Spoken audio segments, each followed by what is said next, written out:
법인카드로 자녀 학원비, 가족 여행비를 결제하는 순간 세금 폭탄을 맞게 됩니다. 세무조사 시 사적으로 쓴 비용은 법인의 비용으로 인정되지 않아 법인세가 늘어나고 업무상 횡령죄가 성립하여 형사처벌을 받을 수도 있습니다. 안녕하세요. 법무법인 백송 박윤혜 대표 변호사입니다. 안녕하세요. 세무법인 세연 구상호 세무사입니다. 오늘은 연예인들의 1인 기획사 설립으로 화제가 된 가족법인에 대해 전 강남 세무서장인 구상호 세무사님과 함께 자세히 알아보겠습니다. 최근 자산가들 사이에서 가족법인 설립이 붐인데 먼저 가족법인이란 무엇인가요? 가족법인은 법률상 용어는 아니지만 실무상 가족 구성원이 주주나 임원으로 참여하여 운영하는 법인을 의미합니다. 일반적으로 사업을 주도하는 가족 구성원이 대표이사가 되고 배우자나 자녀, 부모 등이 주주나 사내이사로 참여하는 구조입니다. 연예인들이 1인 기획사를 설립하는 이유는 무엇인가요? 첫째, 기존 대형 기획사와의 계약 관계에서 벗어나 모든 의사결정을 본인 의지에 따라 신속하게 결정하는 등 독립적으로 활동하기 위함이라고 할 수 있습니다. 둘째, 대형 기획사와 수익을 나누는 것과 달리 운영비를 제외한 수익의 100%를 법인이 소유할 수 있고 연예 활동을 위해 지출되는 차량 유지비, 의상비, 인건비 등 각종 지출액을 법인의 비용으로 처리할 수가 있습니다. 셋째, 향후 다른 연예인을 영입하거나 사업을 확장할 수 있는 기반을 마련할 수 있기 때문이라고 생각합니다. 개인 사업자와 비교했을 때 가족법인의 매력은 무엇인가요?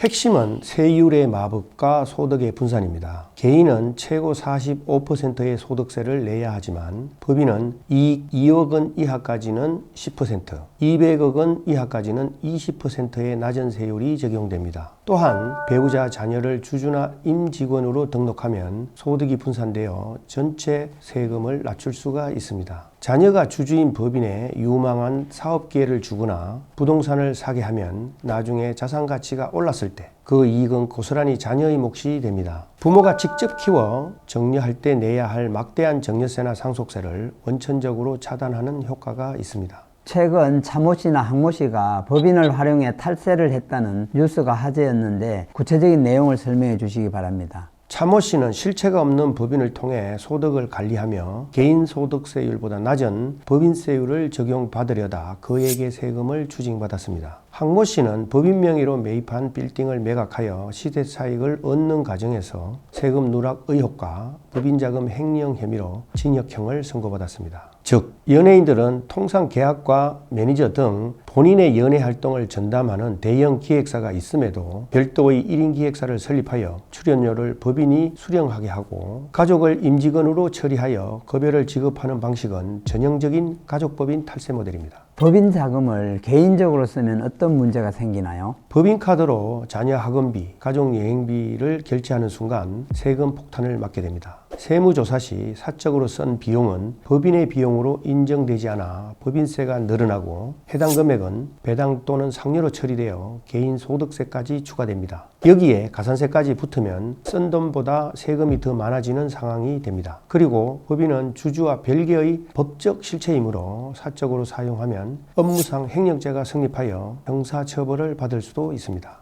가족을 직원으로 처리하여 월급을 주는 것도 세무조사 대상인가요? 실제로 일하지 않은 가족에게 지급한 급여는 가공인건비로 비용이 인정되지 않습니다. 국세청은 근로계약서뿐만 아니라 학업 상황, 다른 직장 재직 여부, 신용카드 사용 내역까지 전방위로 조사합니다. 월급은 서울에 있는 법인에서 지급하는데 카드 사용은 해외나 대학교 근처에서 많이 발생한다면 100% 인건비 부인 대상입니다. 따라서 실제로 일을 했다면 업무일지, 회의록, 이메일, 사내 메신저 로그 등 구체적 증빙 자료를 반드시 갖추어 놓아야 합니다. 부모가 부동산을 자녀 법인에 저가로 매매하면 증여세를 피할 수 있는지요? 세법은 시가를 벗어난 거래를 인정하지 않습니다. 아버지가 10억 원짜리 건물을 아들 가족법인에 5억 원에 팔아도 세무서는 10억 원에 판 것으로 보고 양도소득세를 다시 계산해 청구합니다. 아버지는 양도대금으로 5억 원만 받았는데 세금은 10억 원을 기준으로 내는 억울한 상황이 생깁니다. 그리고 아들 가족법인이 아버지로부터 부동산을 싼 값에 사서 이익을 얻으면 주주인 자녀의 주식 가치가 올라갑니다. 우리 세법은 이를 아버지가 자녀에게 직접 돈을 준 것과 같다고 보아 자녀에게 증여세를 별도로 부과합니다. 결국 직접 정리할 때보다도 세금이 더 많아질 수 있습니다. 법인 자금을 가져올 때 급여와 배당 중 어느 쪽이 유리한가요?